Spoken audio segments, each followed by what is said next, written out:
but AI is going to disrupt your job, your industry, your employees, leaders going out there saying, come on, employees, we've got to get behind this and start using AI tools. And the employees are sitting there going, but if I do that, I'll lose my job because I'll train AI to do what I do and then I'll be out of a job. So why should I do that? Why should I help the company? So get into action. That's the best place to go. You don't need to know everything that's going on. A lot of people are doing that. And action's the only path out of despair. Welcome back to another episode of the Limitless Podcast. Today I'm very, very excited to have Andrea Edwards with me. She's the founder and CEO of the digital Conversationalist.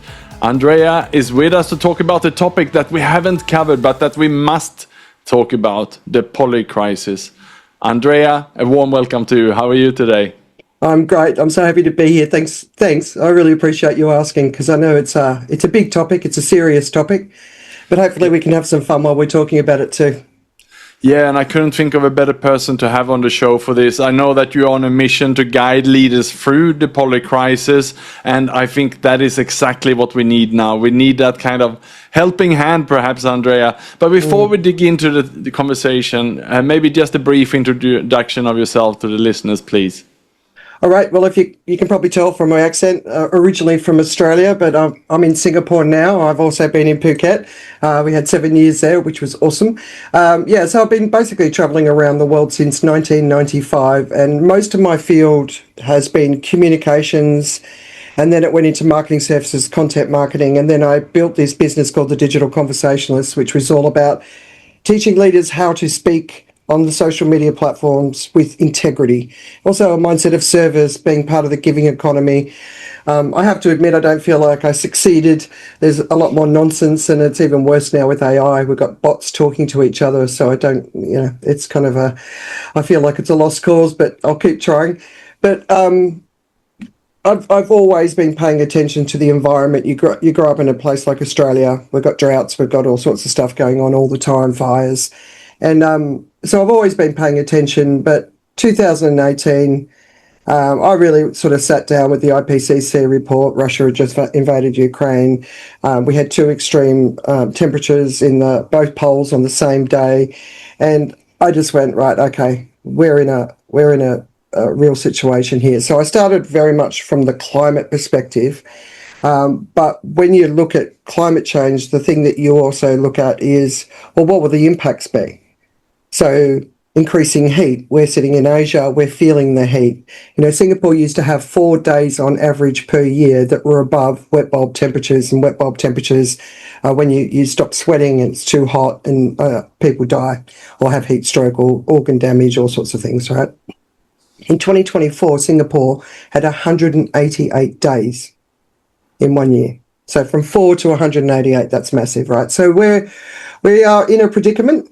And the geopolitical implications. So the Polycrisis is how I frame it all, and it's basically when all of these different problems are happening at the same time, and they're all interlinked. So we're seeing the rising authoritarianism. We're seeing what's happening in the US, which is, I think for all of us who grew up with America as the land of the free, it's pretty startling, I use the word in my weekend reads, discombobulating.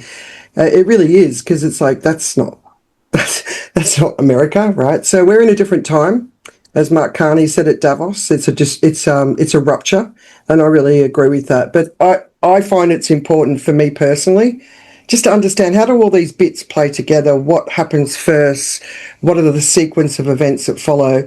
And so really making sense of that. That's how my brain works. That's what I need to do. So that's kind of, I don't know, is that a quick summary of it all? That's a beautiful summary, and I think you got all our listeners' attention as well, because as you mentioned, there's so many different parameters in this. But how does it affect people then? And most of our listeners are business leaders or entrepreneurs, founders, and so on. How does it affect them in their life? Well, when you look at the Polycrisis, so it's not just the environmental, it's things like AI and how that's coming into play. It's geopolitics, it's supply chain disruption. So whatever business we're in, we are going to be impacted by this in some way or another. So it's about really paying attention to what's going on and understanding those ripple effects of everything so that you can then say, well, what do I need to do to protect myself, my business, but also your family, your community? What can you do? And a lot of people want to put their head in the sand, or people say to me, I don't believe in climate change. And I'm like, well, climate change isn't a belief. That's religion. Climate change is science, right? So the word belief always gets sort of thrown in the mix, and it's been politicized and all that sort of stuff. Okay, you don't believe in climate change, that's fine. But AI is going to disrupt your job, your industry, your employees, leaders going out there saying, come on, employees, we've got to get behind this and start using AI tools. And the employees are sitting there going, but if I do that, I'll lose my job because I'll train AI to do what I do and then I'll be out of a job. So why should I do that? Why should I help the company? So understanding it all, or trying to understand it all, I think is really, really important. But if it's so big, it's so complex, I think that's the problem. I get asked for sound bites all the time, and you can't. This isn't a soundbite. This is the most complex situation humanity has ever faced in our history. So understanding it and really breaking it down. So that's what I try to do when I'm speaking with leaders. I really try and break it down. What's causing it? What are the outcomes? What can you do about it? And you're not always going to like the answers to the questions, but if we're not having an honest conversation about what's going on, we're not going to be able to address what's going on. So, yeah. And out of all these issues that are all around us now, where do you see the leaders are struggling the most? I think it's the business as usual mindset, like nothing's going to change. Everything is changing. And understanding how you can operate within that changed environment. And, everyone comes at this from a different industry, a different background, different skills level. What does that mean for you? And it's no one's going to be the same. Like for you and I, Nick, we speak, we coach, we train. How will it impact us? It will impact us with things like, so if we get another pandemic, I know that you were severely impacted by the last pandemic because it separated you from your son. So that's a classic example of it, right? We were separated from my husband's British, I'm Australian. We were separated from our families in those two countries, right? Even though we've chosen to live in separate parts of the world. There's one classic impact. So with climate, traveling, disruption, if you were flying into the US in the last sort of, couple of weeks, there's a mega storm going down that's going to disrupt your travel, or you're not going to be able to leave the country, or from a geopolitical perspective, you might not even get into the country based on your social media participation. So it's really just understanding what it means to you, and where you are. Does that make sense? There's no one answer to any of these questions. Absolutely, Andrea. It does make sense. And then I also know that in my line of work, as a counselor, psychotherapist as well, and as you know, I'm working also in men's groups and with addiction cases and so on. And I see a lot of executives and leaders and entrepreneurs who are mentally and emotionally exhausted at the moment. What do you see? Oh, I mean, I feel it myself. When I get to the end of a year, I have to take a significant amount of time off because it's so deeply exhausting, this stuff. One of my greatest concerns is the world is waking up to the crises. I still think we're in a failure of imagination about where we could potentially go. And, especially from a geopolitical perspective, failure of imagination is always at play. We need to imagine the worst so that we can face it and turn it around. But from a mental health perspective, it is my greatest fear is a world collapsing into despair. And we're seeing it. And we're seeing it everywhere. And those of us who aren't sinking into despair, I think if we have the strength to carry everyone, to get them through it. And the thing that I sort of encourage people is you don't have to understand everything that's going on. When I really went deep into this, I reckon for about a year and a half, I was miserable company. My poor husband, taking him through that journey with me, and he was the only one I could really share it with. And I needed him to be healthy and strong for our boys. So I didn't really I couldn't share everything with him. I had to keep a lot of it to myself. But it was deep, it was dark, and I don't want people to go through that. But my journey in that deepness and darkness was to say, what is there an answer? Is there an answer? And I do think there is an answer. So what I would say to people is, if you don't want to go into this, understand your own risks, understand your own challenges based on where you are physically, from an environment perspective, your career, the risks to you.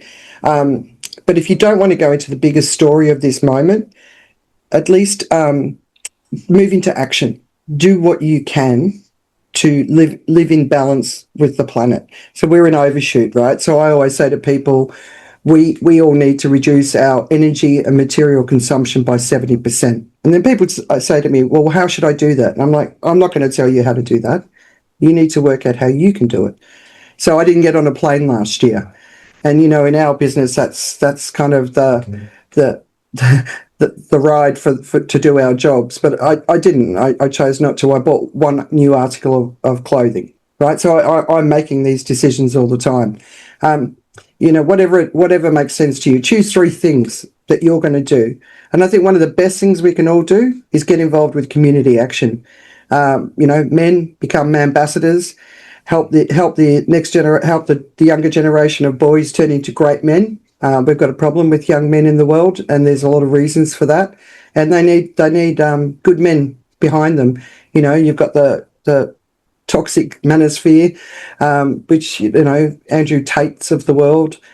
We've got Elon Musk talking about the alpha males need to rule the world. I'm sorry, but that's kind of what got us into this position in the first place. So for the men out there, do something. If you've got a skill, teach young men how to do that skill. If you're good at fitness, like you are, Nick, get young men involved. Do whatever you can. And for women, I say rise matriarchs, right? And it's not an age, it's an attitude. We've got to have the adults running the world, and we don't. We've got a bunch of kids running the world at the moment, and they're not taking us in the right direction. So get into action. That's the best place to go. You don't need to know everything that's going on. A lot of people are doing that. And action's the only path out of despair. And it's also the only path to hope. Yeah, and I appreciate that hope here. And perhaps for the listeners, we are hearing what I'm listening here to you, Andrea, is that we want to give them some courage. We want to give them a voice, which is what you are doing today to talk about this. Is that the way forward, that we need to talk about these topics? Come up with a topic that you're really passionate about and talk about it. Whatever it is, whatever concerns you in the world, if you can be a voice in that space, and if you're a female listening to this and you're scared because you're going to get trolled and attacked, if there's enough of us out there speaking up, they can't get all of us. And really, for anyone talking about any of these issues, the chance of being trolled is very, very high. But you know what? I don't care. If I don't know somebody, if I don't know what their background is, how much work they've done, how much they understand about an issue, I can't possibly care about their opinion. So we've got to get out there. We've got to reclaim the conversation in the social media space. And a lot of people are stepping out, and I don't blame them because it's become so ugly. But we've got to step in. This is a time to step in. We've got to, you hear a lot about the White House. They've lost the narrative. The narrative is what's happening everywhere at the moment, and it's all about that. The wars, the narrative around wars, and people are seeing that going, that doesn't make any sense, because there's this gaslighting that's going on, so everyone's just so confused. It's like, what the hell is this? So yeah, speak up. If you've got the courage to speak up, and then encourage other people. But it's not just on social media, it's face to face, in your communities, on stages, in your workplace. Get out there and be part of the voice. We are in the middle of a revolution. Depends which side we're going to fall on. And I think this idea of helplessness is something I really want to encourage people not to fall into. We are the majority. More than 70% of the world's population are on the right side of this story. The problem is that 70% is stepping back because the 30% are dominating. So step in, be loud. Let's get it going. And remember to have a laugh, because this is hard. It's hard times. And I think I'm one of the the guilty here, Andrea, because during the pandemic, as you said, I was separated from my son, and it was really hard for me. And seeing all that news about the lockdowns and so on, it just got to my head, and I became quite disturbed at that time. What I did then was that I switched off the news. I remember it was in March 2020, and I started to really feel grounded. I really felt better than I have ever felt after a few months of not watching any TV news, not reading the mainstream news, and I actually kept that up until today. I have not watched any of the mainstream news on TV since then, and it's now 6 years soon. Wow. And that has really helped me. But what should we do? Should I engage with those TV stations, or where should we get our news from? No, look, you don't have to be one of the people that's engaging in the news like I am. Not all of us are up for this moment. And if you're happy, if you're at peace in yourself, then stay there and just keep doing what you're doing, because you're personally making a difference in the world just by the way you're participating in the world. So if that's the way that you want to be, then be that way. We don't all need to know what's going on, but we need to be kind. We need to be loving. We need to take care of our neighbours. We need to stop the rising. 100% of extremist manifestos are misogyny based. Nobody benefits from that. Men don't benefit from that. If we allow this misogyny to continue rising, men are worse off too. Economies rise when there's equality.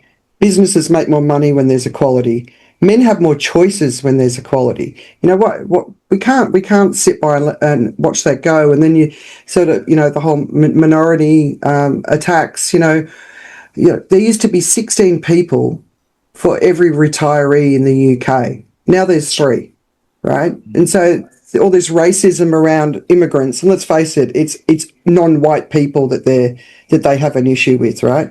You need immigrants to pay taxes and to bring children and to have schools and have healthcare, So we've really got to get our heads around the populism that's happening. It's not in any of our interests, and people are buying into it because times are hard. But is it in your interest? Is it in your family's interest? If you have daughters, is it in her interest? Is it in your son's interest? So let's just be focused on that. You don't need to be on top of the news to do that. And Nick, you just keep doing what you're doing, mate. Yeah, thank you, Andrea, and thanks for sharing with us all today about the Polycrisis and how to go through this phase. And just before I let you go, Andrea, any last message or any advice or tip that you would like to give to the listeners as a final takeaway here today, what they should focus on? We're not moving into easier times, and I think if you can accept that, it will make things easier. We're not going back. We're not. Those times are gone. So we're moving into harder times, so we have to brace for impact. So working on your personal resilience and working out who you want to be in this time, and who we all want to be in this time.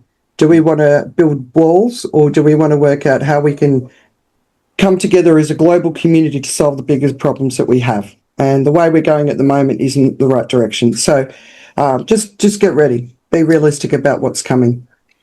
I think that's a good end note, Andrea, and we are fully aligned here. And, as the athlete I am and working on myself, I say an easy life is hard and a hard life is easy. So that's sort of aligning with what you're saying as well here, isn't it?